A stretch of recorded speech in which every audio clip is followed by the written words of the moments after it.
So what's up? Good morning mga tol. Ngayon ay panibagong araw at panibagong video na naman ang ating gagawin. So ayun nga, gumising kami ngayon ng maaga para maaga kami makapunta sa aming pupuntahan. At ang pupuntahan natin ngayon ay isa sa pinakamaganda dito sa Batangas. At ito ay Little Boracay. Sa lugar na to talaga naman dinadayo dahil sa sobrang ganda nito. Kaya naman ngayon ay pupunta na ako ng CR para maghilamos.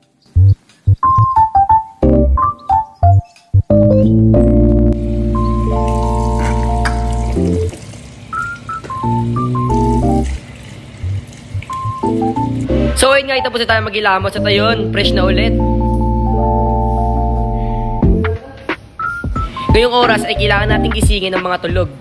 At ayan yung mga reload guys, nagbumuni-muni.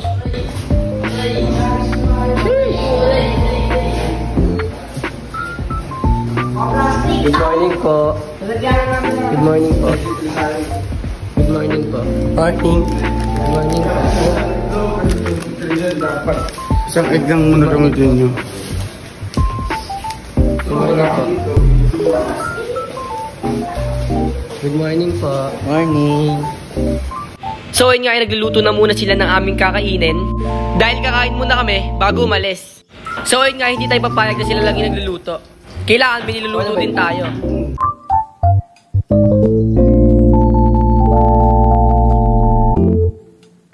So ngayon ay luto na ang Maywagang Pancake!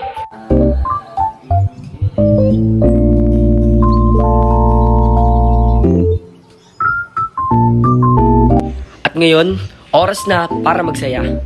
Let's go! Let's go! So ayun na nga, lahat kami ay ready na. At handang-handa na ulit magtampisaw at magsaya. So ano pang inaantay nyo? Tara na at simulan na!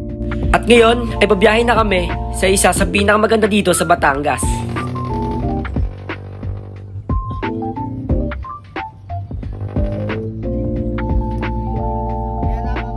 At ngayon ay kitang-kita nyo naman sa mga mukha nila ang exciting at saya.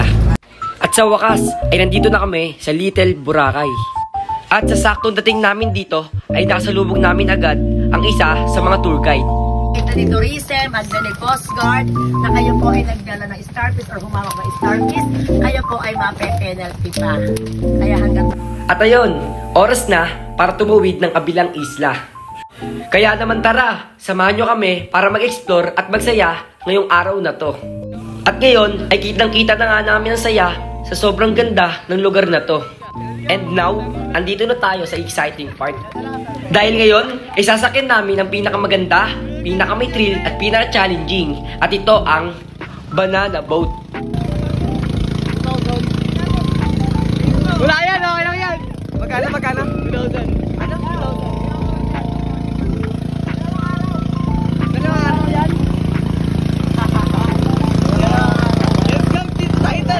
Let's go!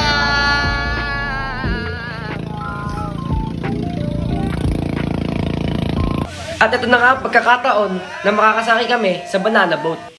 Ito yung mga taong hindi lang basta kaibigan. Hindi lang basta nakakasama sa galaan. Hindi lang basta tropa o kabarkada. Sila yung mga taong maiintindihan ka na para bang isang pamilya. Dahil sa panahon ngayon, iilan na lang sila. Madalang ka na lang makakahanap ng mga taong iilan sa'yo. Yung masasandalan mo, pagkapakiramdam mo, nag-iisa ka lang sa mundo.